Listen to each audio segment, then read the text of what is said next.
Anazungumuza. Mimi niko ambisie. Mama nina ambition. Mimi niko ambisie. Sione leo lakini naona kesho. Naona fitiri ama future ya kwangu. Fremtil wanaita ngambo ya kidani. Yeah. Sasa mimi ilisema acha nijitahidi. Maana kweli kama ujue lugha hapa huko. Hauko mtu.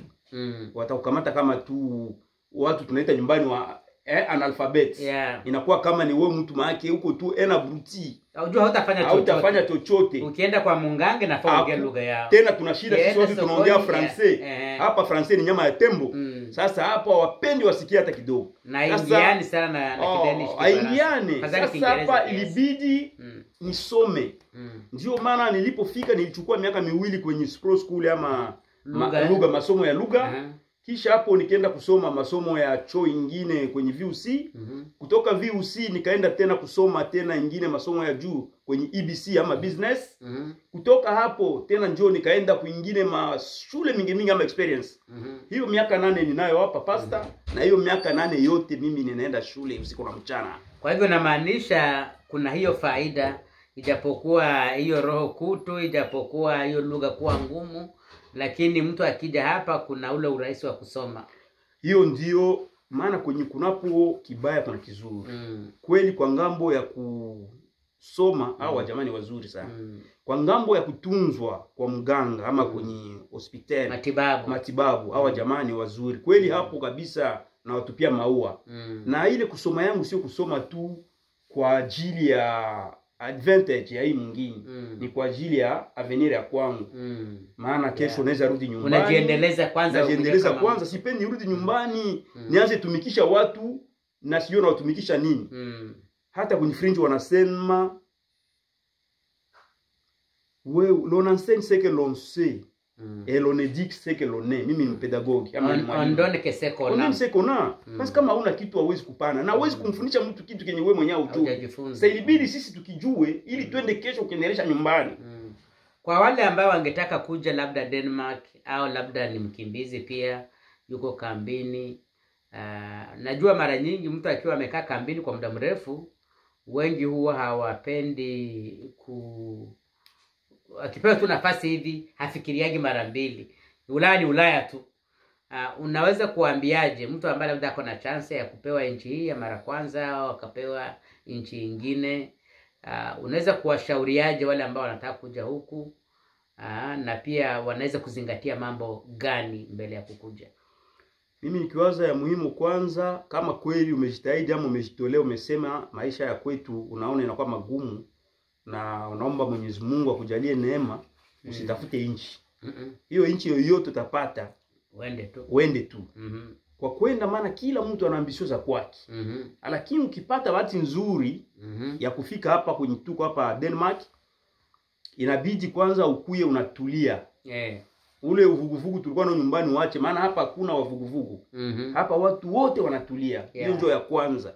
Ukisema mimi niko gangi, uvuguvugu unamaanisha nini? Uvuguvugu maana ukuye wazie kama hapo umefika ni nyumbani kwenyu umefika. Wazie hiyo mambo yote ungefanya Kongo ama Uganda ama Tanzania utafanyia hapa hapana. Na hiyo nasikia ndio Waafrika wengi, hata ndio nasikia nchi nyingi hawataki kutupokea tena kwa sababu wengi wakifika wanasahau kabisa kwenye wametoka na hawataki kufanya chochote. Especially sisi ambao tunatoka nchi kama hizi za vita kama Kongo na kadhalika. Maana kwanza sisi kama vile tunatoka kwenye nchi za vita kama vile mtumishi unasema, tukishafika hapa tunawazia kama ni sisi tuko na kauli kuzidia wale mgini. Tunawaza si walinileta wenyewe, si walinitosha katika kampi ya Kerefiji. Na wanifanyie hivi. Hapana, hata maandiko unasema asiyetumika na asile. Wao walikusaidia kufika hapa.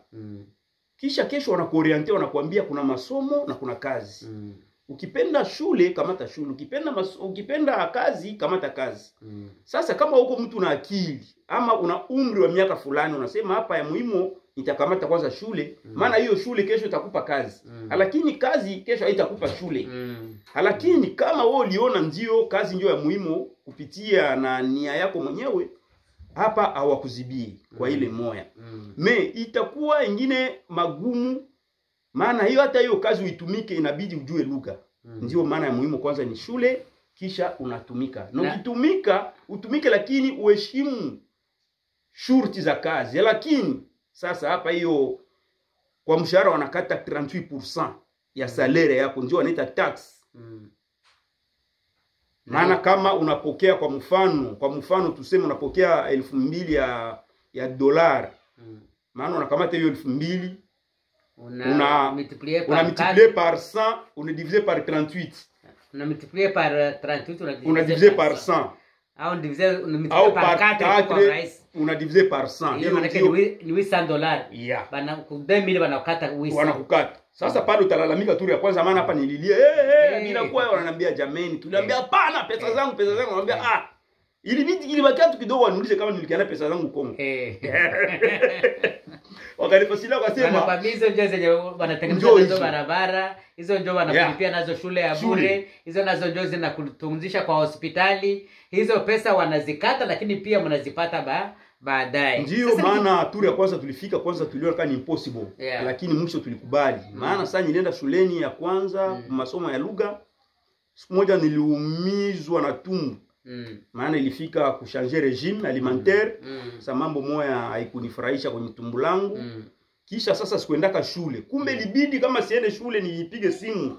Niseme leo sikuje. Sikuje mimi nagonjwa nikasahau. Shindaje kuna kideni shia nasikia kila mtu anajifunzaga ya kwanza ile ya kusema niko mgonjwa. Ya EAC niko mgonjwa. Sasa kama ujue unaandika kwenye telefoni yako wewe kujuanga hiyo. Nilijua lakini nilipitiwa maana niliumizwa. Sasa ilibidi kupiga simu hadi 2:30 ndio mwisho. Sasa ukakuwa umepitwa. Maana shule inaanza 2 za asubuhi. Sasa hiyo 30 minutes ndio tu unapaswa piga. Sasa kulifanyikaje vile ulisahau? Sasa pale sasa nilifika shule, waliniambia jana ulikuwa wapi? Nikamwambia nilikuwa mgonjwa. Wakaniambia unasikia vizuri sasa? Nikamwambia tafadhali. Wakaniambia kwa nini haukuita? Nikamwambia nilipitiwa. Wakaniambia hakuna shida.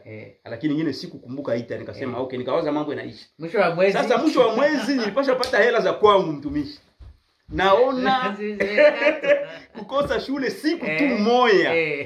Wanakukata 2% ya pesa zongipata ama 30% siku moja. Na ni pesa nyingi. Pesa nyingi sana. Ilibidi nikamate bis niende nipige maturu ila niulize pesa zangu kwa nini hazifiki. Wakaniambia ulikosaka shule. Nikasema mbona kwetu tu mtu anakosaka masomo kisa anapenda. Mbona hata kazi kwetu mtu anakosaka. Wakaniambia hapa sio kwenyu. Hii ni mjini jameni, tulia. Hii ni nchi ya sheria. Sasa kwa upande ya malezi ya watoto unaonaje? Kwa sababu nasikia wengine wanasema hii ni nchi hatari kulelea ndani watoto. Tumeona ma videos za nchi nyingi hapa Ulaya, sijui kama imefika pia hapa kwa Denmark, ambako watoto wameanza kufunzwa vitu za ajabu, mambo ya ngono, mambo ya nini. Sasa hiyo mambo na wanasikia pia wazazi wanaogopa watoto kuliko watoto waogope wazazi. Wewe unaweza kusema nini kuhusu mambo ya kulelea watoto hizi nchi? Sasa hapa usimwige mbuzi. Ukitoka nyumbani usimwige mbuzi. Usimwige mbuzi unamaanisha nini? Hiyo Tanzania wasema maana ukikuya hapa na unasema hapo utafuatilia mambo yote ya hapa kwa ajili ya ulelezi wa watoto, umepoteza. Hapa kuna sheria zingine zenye sisi hatuna. Hapa kuna comportement mbaya kuzidi nyumbani. Maana kama unatoka na watoto nyumbani unakuja nao hapa, sherti waoneshe hapa sio kwetu. Hapa tunapata msaada lakini tutaishi kama kwetu. Na sinasikia wazazi wengine mtoto akifanya makosa wanamwambia takurudisha Afrika, mpaka watoto wenyewe wanaogopa Afrika. Sasa utamwambia hapa sio kwenu na yeye huku ni mbinguni, kule ni jehanamu. Hapana, tutasema hapa sio kwetu. Maana hapa watoto ndio wana kauli nyumbani kushinda wazazi. Ndio ya kwanza. Hauwezi kumwambia mtoto wako leo hautaenda kucheza mpira. Hauwezi kumwambia mtoto wako mimi nasema leo hautafanya hiki, hautakula kama haujafanya homework kama devoir à domicile. Maana hapo kesho ataenda kupania rapport shuleni. Kesho polisi itakupigia simu. Kesho yake watakuchukua watoto. Sasa hilo lipatia watoto kiburi. Wanachukua watoto namna gani? Kwani wanachukua watoto maana kuna process tatu kwa hiyo. Ya kwanza ni wao wenyewe wanatongoza watoto shuleni ama wanawaingia ndani ya minds, ndani ya akili. Ya kuwapeleleza habari. Mnasikiliza ndugu zangu ambao mnakuja Afrika Ulaya kesho. Hii ni maneno si ya Denmark peke yake. Ulaya zote, kama unakuja ukuje Ulaya hapa, uende Marekani, uende Australia, hizi reality za watoto, nyinyi labda ambao mko kambini, au labda wale ambao mngali mnafika Ulaya, huu ni ukweli ambao labda mtaambiwa na watu wengi. Endelea ndugu yangu. Mtoto yako wewe peke unajua adui yako. Mke wako unajua adui yako. Unajua wanamke watasema kwa nini mume yeye haishi kwa adui ya mke. Ni ngoma ndio anasema sio mie. Adui wa kwanza hapa ni mtoto yako, adui wa pili ni bibi yako. Kivipi? Msamaria wa kwanza hapa wa jamaa ni baba. Msinisikie vibaya. Siseme kwa furaha, nasema kwa uchungu. Hata mimi siafikia hiyo mambo, lakini mambo tunaona kwa wajirani na kwa wengine wa ndugu. Wanasema hata mlingala lugha ya kwetu ezui voisin kosekate. Maana kinafikia jirani kitakufikia na wewe kesho. Maana watoto hapa mnaweza ishi na watoto wako vizuri nyumbani, mnaelewana vizuri, hakuna hata shida. Lakini ikifika tu siku moja, wewe ushaoga. Mtoto anakuambia hapana, unamwambia uende oge. Hapana papa, mimi nasikia baridi, unamwambia tia maji ya moto huko, hakuna shida. Mtoto anakuambia ndakoga kesho, unamwambia mimi nasema, maana unamshurutisha. Hapa hakuna maneno ya mimi nasema. Anaingia humo maana ulisema, anaanza iko na koga na iko naoga maji na iko na lia. Au kama iko jana ni asubuhi mbele ende shuleni, sasa nafika kwa masomo hapo ataona hali yake, wanaambia jameni vipi, kwa nini unaonekana hauna furaha? Naambia baba yangu ndio alinifanya hivyo. Nini? Aliniambia nikoge na sipendi. Kwa nini alikuoblige? Unaambia mimi sijui, nilimwambia nakoga sasa narudia kakatala. Akasema mimi napashwa. Akanipiga nasema hata naongo akanipiga. Wanasema kweli akanipiga. Pale mwalimu hawatakaki kujua kama ni ukweli. Shuleni ile saa ataacha hata wanafunzi 50 anakubeba nje kwenye kwa ofisi nyingine. Anasema fasilia vizuri. Huyo anapigwaga na wazazi. Mule hawatakuita wewe mzazi wakuulize kwa nini ulipiga mtoto hapa. Ule kiongozi wa shule anakamata simu. Anapigia serikali anamwambia tuna shida wapi kwa masomo fasi fulani. Na wewe mzazi hauna habari. Hiyo siku ya kwanza hiyo. Hivi na hivi na hivi. Polisi kule anasema okay. Polisi ni polisi. Ndio polisi. Huko hiyo siku polisi hata anzika tu na nabaki. Na hiyo siku kisha kumwambia na anakuja kwa masomo. Na mtoto angali pale. Wanafanya wanaita PV. Maana mtoto anazungumza nao wanaandika chini. Sawa, hapo wanaambia usiuziki na usiogope hata kitu moja. Tuko na wewe na tutakusaidia. We'll go to your back. Tutakusaidia. Mtoto anasema sawa sana. Kisha wanakamata kama ni vitu mwaka ni chips ama ni chokola wala nini. Watu kudanganya mtoto ili atoe information zaidi. Wanampatia mtoto anafurahi, wanamkajole, wanamsogelea kama wanampenda kuliko mzazi. Wewe. Sasa hapo wewe mzazi au kupiga mtoto na hauna habari. Hawatakwambia kesho kitu. Na kesho wanakuacha. Paka mama unalia uchungu. Sasa kesho tena mtoto anafika unaambia ulishinda vizuri jana nziu. Jana baba kuambia. Na hiyo wanakuacha kama mko komine ya mzuri. Wanakuacha kama komine mzuri. Watakuacha si wanakungoya tena wapate raporo ya pili. Komine zingine hawakupatia hata hiyo siku moja. Hiyo siku ya kwanza hiyo siku. Mtoto wanamaliza kumsikiliza hivyo wanaenda na yeye. Wewe utaanza kwanza kusamba na hawamwendi naye, bali wengine bako minere wote ba chini ya miaka 18 nabo wanafuatiliwa bote, wanachukuliwa wanaenda. Utaanza kutenda kusamba kubarudisha. Kama bakikupatia nafasi ya kusikiliza, hiyo ni komine ya mzuri. Juu kila komine iko na siasa ya kwake. Ukisikia wanakupatia hiyo siku ya kwanza ndio waanze kwenda kusamba, hiyo inaonyesha kama ni komine ya mzuri. Ile ambayo pale ukishaita komine polisi, wameita watu wa komine, wamesamisha watoto yote, bauli watatu wanakonfirm hiyo kitu, wanaenda nabo. Unawasikia ile shida. Sasa itafika pale kesho unakupigia simu anakuambia Monsieur X. Ni wewe fulani, anambia ni mimi. Maana wana jina za watu wote, maana namba ya simu hapa iko ku government. Sasa na hapo wakitafuta namba ya simu na wanapata na jina na mahali kunekaa. Na mko na ile numero ya identification number. Yenyewe unatumia kwa hospitali, unaitumia kwa banki, unaitumia kila mahali. Huko tu hauwezi kujificha mahali. Ndio wanaita huku CPR number. Maana sasa hapo watakupigia simu, watakwambia unaweza fika kwenye ofisi ya kwetu, unaambia niko shuleni, wanakuambia hakuna shida fika. Ukisema huko wanakiwa kamata na gari ama wanakuambia sawa lakini saa fulani tunakusubiri ufike. Ama wao peke wanapigia wale watu wa kazi yako wala wa shule, wanaambia mumulete ama mwambie akuje emergency. Unaenda wanakuambia habari jameni, wanakuchekea hiyo niliwaambia wachimbi. Kisha pale wanakuambia una watoto, habari ya watoto, ambia wako wazima. Ndio. Walienda shuleni ndio. Maana nyie mnajibisha watoto kwa kuwapiga, unaambia sawa nani? Nilizala watoto yangu 5 Kongo. Hapa ndio nakia kuwapigia. Wanakuambia jameni pole pole, hakuna probleme lakini hivi na hivi. Hiyo ni ile sasa yenye wewe mtoto mwenyewe ameenda kusema. Lakini kuna kitu kingine ambao umesema yenye bo peke wanachonja watoto. Wenyewe. Wanawachonjagaje na mzazi anapaswa kufanya nini ili azuie watoto wake wasiende kuchonjwa wakasema maneno ambayo hawafai kusema. Pale kunaweza fika kipindi mtoto anabeba chakula shuleni, maana uko anabeba chakula shuleni kila siku. Sasa pale bango mara mbili. Sama mtoto hiyo siku hana appetite ama appetite. Labda mwalimu anajifanya anafundisha juu ya demokrasia fulani. Sasa pale mtoto kama kukula hiyo siku apendi kula, wanasema wakumfungia mtoto chakula mzuri, wanaandika raporo kama unafungia mtoto wako chakula kienyeji, maana chakula yenye astahili kula. Hapa kuna mikate wanaita rubrol, watoto hawaipendi, wewe tuko kutoka kwa Afrika waizoee, iko kama ugali. Sasa ugali ya mtama.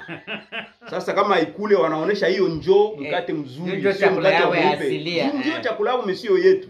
Hiyo nao inaleta muhali tu kwa kupitia sema watoto wako wakulisha chakula vizuri. Sasa hapo inaleta kesi. Kuna wengine kama pasta anasema mtoto anavala nguo mara pili, kesho anasema kwa nini? Maana watoto wanapataka pesa yao kila miezi 3. Na hiyo pesa inaingia kwenye account ya wamama. Leo njoo anagawanya kama unaishi na mke 50% mume 50%. Hiyo pesa na unasikia ndio ilikuwa ni matatizo mengine hiyo. Na hiyo pesa ndio inaleta shida hapa, maana kuna wanawake wengi wamezaa kama mapanya kupitia wale watoto. Sasa ndio apokee mingi. Akifikisha watoto fulani anatafuta kisha yote achane na mume ili kwamba na mume na serikali wako wanamulipa. Sasa kuzala watoto kwa furaha, lakini aliwazala kama business. Ni biashara. Wakati mume yeye anazaa anaona si normal, anapenda mke wangu, maana mke ndio anapokea. Lakini mwanamke yuko na nyingine akili nyuma ya mume. Anaona nikifikisha 4-5 hata huyo mume tuachane naye sijali. Maana atalipa watoto miaka 18 yote na serikali itanilipa na pesa za watoto ndapata. Na sitakuwa na haja ya kutumika. Ndio ile nilisema mtoto ni shida na mume na mke shida ya pili. Nimeanza kukuelewa sasa. Nimeanza kukuelewa. Sio kama nilisema wanamke ni wajanja, hapana, lakini nimeanza kukuelewa sasa. Wewe baba unapenda watoto? Kwa hivyo mwanamke anapenda watoto lakini kama atazana wanaume 20 ngapi? Ajali. Bora tu azae wengi. Wewe unapenda watoto? Mke anapenda watoto lakini kama anapenda pesa, ni business. Ni merchandise. Lakini leo akisema wasinipe watoto hapa pesa, wake wengi hawezi zaa. Na wakizaa watakuachia wewe. Atakuachia wewe bwana. Hapa sasa ndio wako anafanya hapa mwanamke amwambia yake bwana aseme watoto yako. Hapana. Hapa watoto ni wa mke. Ndio ujanja wa wanawake. Sasa hapa wengi hawaendi shule. Sasa wengi hawatumike maana wanachunga tu. Na mimi nasikia pia mara nyingi familia zingazi zinatoka nyumbani ndio wanafikaga hapa mara moja na wanaachana. Mara nyingi juzi franga zinakuja nyingine kwa akaunti ya mama, nyingine kwa akaunti ya baba mara moja. Sasa wale ambao wanatoka nyumbani unaweza kuwashauria wafanye nini? Naweza kuwashauria ndugu yangu kweli. Tunapoenda kumalizia kipindi. Kama ni kweli. Tutafanya kipindi, tutafanya sehemu ya pili ya hii kipindi. Ndio na kuna maneno mengi ya kutuambia. Nitafurahi sana. Kweli wake zetu ama wadada zetu. Kama unatoka Afrika na mume wako, unakuja naye hapa. Kweli muishi kama Wakristo. Kama mko Waislamu kweli muogope Allah. Na kama mko Wakristo kweli mseme tuishi njia mzuri ya kumogopa Mungu. Maana kumogopa Mungu ni nini? Ni kutosema bongo. Njoo ya kwanza. Na kutosingiziana. Sababu wanawake nasikia wanazalia wanaume makesi na unafiki. Maana kuna wengine wanamke unawatosha Kongo wanasema tufike tu. Lakini huko kuna wanaume nimejua wamefanya miaka 10 jela hapa. Mwanamke anasingizia bwana ameleta mtoto na hiyo mambo anaitia ndani ya watoto wake, anawaambia baba yenu ni mbaya, alinitesaka kwa Afrika. Na hapa nako anapenda tena atutese. Alikuwa anakula pesa zake kwa Afrika alitusumbuaka. Hapa sasa na sisi tutamuonesha kama haiko kwa Afrika tena. Tutamjulisha kama hajui. Batakuonesha nini nitumaka imbo haiko lake. Kisha sasa hapo wanawake pale wanaingia kisiasa. Wamama, sio mimi niko nasema ni. Mimi nasema bila woga. Kila mwanamke mwanafanyaka mambo ya vile iko mshenzi na iko mjinga sana. Na hiyo pesa haina mwanzo na mwisho. Hiyo ni pesa ndogo sana. Ni shida maana wengi walitoka Afrika ni wa maskini. Wanakia kusia dolari hapa, wanakusia euro hapa. Sasa wanamke wengi wanafika hapa wanaona kama wako paradis. Kwa hivyo huo masikini pia wengine labda hata kusoma kila mume yote anakusana na mume yake juu ya pesa, ama anafukuzisha mume wake hapa arudi nyumbani, ama anakuwa anamuonesha kama pesa ndio mbele, ule uko mpumbafu, ule uko mjinga wa mwanamke. Kwenye comment hapo mniambie mnakubaliana na ngoma. Naisema bila bongo na bila haya. Ama mnadhani mmeona watu wengine wakiwa na kesi kama na hizo? Tuambieni hapo kwenye comments. Hata unichukie nia utanibeba fast. Wanamke wengi ni wajinga tena washenzi. Na tuko na problem nyingine pastor, tunafika hapa wengi wanatoka village, kuvijiji. Sasa walitoka na hiyo mentality ya zamani ya kuvillage. Lakini mwanamke mzuri, mume wako akitembelea mgulu wa kushoto, sogeza mume, mwambie kwa nini tena iendeke. Wanawake nao wanasema lakini ninyi wanaume na nyinyi mnafika hapa Ulaya na mnataka kuishi sawa vile mngali kwa Afrika. Ampendi kusaidia hapa, hakuna wafanyakazi, hakuna nini. Kusaidia natoka ndani. Hapana obligation hapana. Inatoka ndani na inatoka ndani, maana hawezi kunioblige huko nakata makucha msalon na mimi nikupigie chakula. Hiyo kwanza kanuni, hiyo kwanza ngambo yetu haikuwaki na wanajua kama haiwezekane. Si atakufukuza mnyumba. Bonjo alifukuze kunyumba. Bonjo wanafukuzana kama manyumba. Utakuwa kesho mbaraga yangu ndio nifukuza. Unifukuze mwako kama unaita mwako. Mekesho ndakuwa na kuabara nilikuwa mume wangu. Sasa mimi nakiangalia watoto na mimi nalala na wewe unabakia mbaraga. Na mimi nakuwa na mwingine mwanamke nje. Kisha kesho unaenda gombanisha yule mwanamke wa nje na wewe peke ndio ulinifukuza mwako. Mimi siwezi ogopa ile mimi. Utakuwa mbaraga yako. Utakuwa mbaraga yangu, maana utakuwa abara. Na ulikuwa mke wangu. Maana juu ya nini nasema vile? Mimi nasema kwa huzuni. Na wamama wenye wako na hekima wanisamee. Na wamama wenyewe wafanyike vile wanisamee. Ni mambo tunaona hapa. Unatoka na mume wako mko bien. Lakini government ya hapa inakuonesha unaweza ishi wewe peke bila mume. Na ni mafundisho inakuonesha kama waume zenyu waliwasumbua siku za mingi kwa Afrika. Hapa nyinyi hapa ni government ya wamama na watoto na imbwa. Sasa sisi hatuko. Sasa naomba mwanamke mpumbafu unasema apime tena siku moja akiana nilewea yako.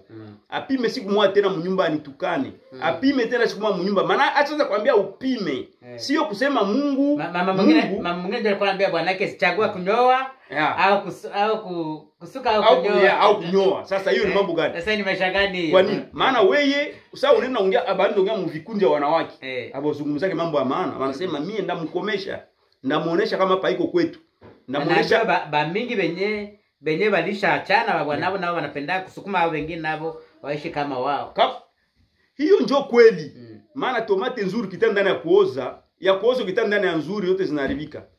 Consequence sasa ya hawa wenye wanachanga watoto hawa wengine banusu mzungu, wengine banusu ba Afrika, wengine namna consequence ni gani kama wewe? Mimi tunajua kama nilishi ndani ya kampu ya refugee. Sasa kulikuwa wanawake wengi walikuwa wanasema ukikunja wanawake tu wanasema mimi nikifika Ulaya sherti na mimi nione ya mzungu. Sherti na mimi nione ya mzungu. Sasa ile ya boni parenthese. Sasa hiyo ni ushenzi na ujinga. Unachanga watoto kwa leo unasikia raha. Mechunga wakomai. Na hapa tena kila mume ana droit ya kukaa mnyumba kuangalia mtoto yake. Watakutanana wanaume watatu na una watoto 6, wanaume 5. Kisha wanaume 4 kesho wanakutana mnyumba kila mtu akiangalia mtoto yake. Ujiulize wewe sasa vile mwanamke utabajerea. Hata utajipiga kifua utasema ya legal ama uhangaike, lakini wale watoto hawatakuwa na upendo kama watoto wa baba moja na mama moja. Maana kila baba iko na kisi atashauria mtoto yake. Na kila mtoto akitoka enda kwa baba yake kama vile kawaida kanuni ya nchi, huko atakuwa na akili nyingine yene wewe mama hauna na yene ule mwenzake mtoto wa X naye hana. Sasa wale watoto sio wandugu, ni wandugu wa kimama tu, sio wandugu wa kibaba. Na hata wakiwa wa damu yako, lakini ile upendo kabisa ya kweli ya kusema damu moja haiko, maana sio damu moja tena, ni damu tofauti. Sasa wakisha koma ndio pale utapata shida. Ungana nasikia vizuri maana ungana kula hiyo marupurupu. Pesa kidogo. Hiyo pesa kidogo, pesa watakomana tu. Hiyo pesa ya kuuza chai, lakini maana mko washenzi mnakiona kama hapa ni paradis. Mesa wanakomana ndio utapata shida. Kesho wa fiancé fulani mnyumba ama wengine walichumbia. Huyu baba ndio alisimama kwa altare na we, kesho yule mwingine alisimama na we. Kila ndoa yako na baba tofauti. Hauna haya wewe mwanamke. Kila wewe mfioka kirunga wala garson, kila mtu mtashimama naye sasa vile wazazi wa mtoto. Weye ndoa ine na wanaume waine. Sasa wale wainvite wanakiaka mufete watakuwa nasema huyu bwana mbele alishaka fariki. Hapana, huyo ni mwingine. Bosama bilifika. Unaye ni nini? Unaye ni nini? Sasa wewe fierté yako sasa vile mama wa Afrika iko wapi? Iko wapi? Uko unafanya vagabondage sexuel. Na unajua ukikula asali hata ikuwe sukari inafikia kipindi inakutapikisha. Hakuna mtu anaweza zoea hata siku moja maisha ya hivyo ya kuhangaika. Hiyo reputation sasa unapenda mtoto wako kesho aige tabia gani kama wewe mwenyewe mama ama baba hauna tabia nzuri. Ukikula ndio kwa kumalizia ngambo yangu na wababa wengine wenzetu na si. Ndio nilisiko na evoke le point kama wanawake wengi nao wanasema na si hapa tunapenda kujifanya kama tu baba wa Afrika. Nilitaka tu balance pia tusikie baba na shi makosa yetu ni gani? Makosa yetu na si wanasema en français c'est les imbéciles qui ne changent pas. Na wewe baba na wewe mungana ile mentalite yako ya Afrika. Unganajua mie njo mie. Uko mshenzi. Maana hiyo ni maneno ya ngoma si yangu. Ukipenda kiombombo pende na manyoa. Bibi yako njo manyoa na huko kiombombo. Maana watu ni kusaidiana. Kila kazi unafanya mwako mnyumba au ufanye bibi yako. Ni kazi unajifanyia mwenyewe, unafanyia bibi, unafanyia watoto, unafanyia mwenyewe. Ukipiga chakula, haiko bibi yako ndio utapigia chungu mzima ya nyama sema umpakulie bibi yako. Unapigia watoto na wewe pia utakula mwenyewe. Wewe kama unafagia nyumba yako, wala unafula manguo unayanika. Ni manguo utavala. Fierté yako bibi yako atakate na watoto wako atakate. Mwanamke sio punda, tusema kweli. Kama ungana ile mentalite na wewe ovyo vile ni mbaya. Lakini una insiste ikuwe mwanaume. Mimi nasema ikuwe au kukua obligé. Voilà. Me ole wako niambie, unapashwa. Ndakuonesha nini mtumaka imbo iko laki. Maana sitafanya kitu. Lakini sasa kama haujikumbushaji, kama wewe mwanaume hujikumbushaji. Na kwa nini usijikumbushe? Unaweza penda wewe uishi mnyumba ya uchafu. Unaweza penda wewe mwenyewe. Bibi yako alitoka kukazi saa 9 ama saa 10 za jioni. Tena aingie mu mafiga hata na wewe ulikuwa kukazi. Na hataki na labda ulitoka mbele. Kwa nini saa iko napiga na wao ulikuwa unakata vitunguu pembeni yake? Kwa nini kama iko napiga wao ulikuwa unaangalia kama manguo ya watoto ulifuliwa utoke uyaniki? Kwa nini kama kusaidiana juu huko hakuna wafanyakazi? Kwanza wake wengi wanatumika huko kushinda wanaume. Kivipi? Kuna wake wanajitahidi sana maana wake wanapendaka watoto wao sana. Hata nisema wanawapenda tena kupitiana kipesa na nini lakini na kweli na wanapenda na watoto. Na wewe mwanamke ndio tena atapiga na kate mayane nje kunyumba. Mwanamke ndio tena atapiga na pakale rangi mnyumba. Kama leo kwa mfano Mungu anaita mke wako na ukujuaka piga. Tusemaki kweli hata inatoka mroho yako. Wala watoto wako watakuwa wageni wa nani? Maana kesho unapenda uexpose mikono na politiki. Lakini wewe mama sasa vile wanakukimbiaga na kukimbia leo. Meshauri kwa mama. Shauri kwa mama. Sisemake lakini leo mimi nasema. Akusikie kwa makini. Ole wako wewe mwanamke mjinga. Mwanaweza mwambia wenzako wanawake ase twende kwangu tuangalika wanangu alishapiga tukule. Imagine. Pale ile chakula ndaitia ndani mikoyo. Utajuaje? Ndajua maana ukifika na wenzako utaniambia papa wewe yapiga. Hata nikosha piga mimi naanza nakupiga ndakuola mwele chakula. Wakule mikoyo. Maana pale sio kwa liema uliniulizia hivyo kama papa uyapiga. Ulitaka mwenzako awe kama mimi ndio bina kuaka na kinywa. Mimi ndio niko na dernier mot mwa hii nyumba. Maana ungekuwa mwanamke mwerevu ukiingia ndani ya chumba kama vile wanasema chumba ni nafasi ya siri. Unaambia papa liko ulishinda hapa liko ulifanya nini? Maneno ya ngoma ni matamu sana. Pale bwana anatakwambia bibi yangu nilishinda hapa nilikuwa nafanya ma devoir ama nilipitiwa, mengwasi nilifanya haraka haraka. Benzeni unaonekana wenzeni wanawake aseme papa uchapiga nini? We, ifanane siku gani? Ile siku alipatia mafiga kwetu nilikooa. Walikwambia ndio vile utakuwa unaniuliza mbele ya watu. Unakia sirimukia Bulaya leo unasirimuka na miji. Simuko Bulaya. Simuko Bulaya. Ile yanifikia na itanifikiaka juu mimi najua devoir zangu mbele ya mke wangu na mbele ya jamaa langu. Maisha ni kusaidiana. Tunacheka ndugu zangu lakini hii maana si ya kuchekesha. Mimi hizi ni reality zenye watu wenye wako Ulaya wana machangamoto yenye watu. Ndio, naona cheka maana umezoea kusikia maneno mengi lakini mara kwanza na uzungumza hapa pastor tuheshimie waume zetu na waume tuwapende wake zetu. Lakini hiyo kukupenda itapitia na sero comportement yako wewe mwanamke gisi unajikamata mbele yangu. Na tukumbuke utamaduni wetu. Yaani jiwe hata ikikaa ndani ya maji haiwezi geuka mamba. Nibaibie siri badada ama bamama. Mwanaume apendaki yule mwanamke akupenda mabege tamke kichwa. Kunaweza kuwa bwana yako hata alikuwa mpole gani, hata anatoka mjene. Lakini wewe ukikuwa tu nje uko na kauli ya yule kumshinda mume mnyumba. Ile mwana kwa kasa vile tunagonjwa bazimu. Julian. Yeah. Inakuwa kama vile tunagonjwa bazimu. Mume anapenda kwa mwanamke wa kutulia. Hata bwana alikuwa na huko hakuna bwana mnatombokaka msiko mnatena bongo. Atatombokea nini? Huko hakuna krizi. Aseme bwana iko krizi ndio maana anatomboka. Hapa huko hakuna ile. Huko hakuna krizi. Na unajua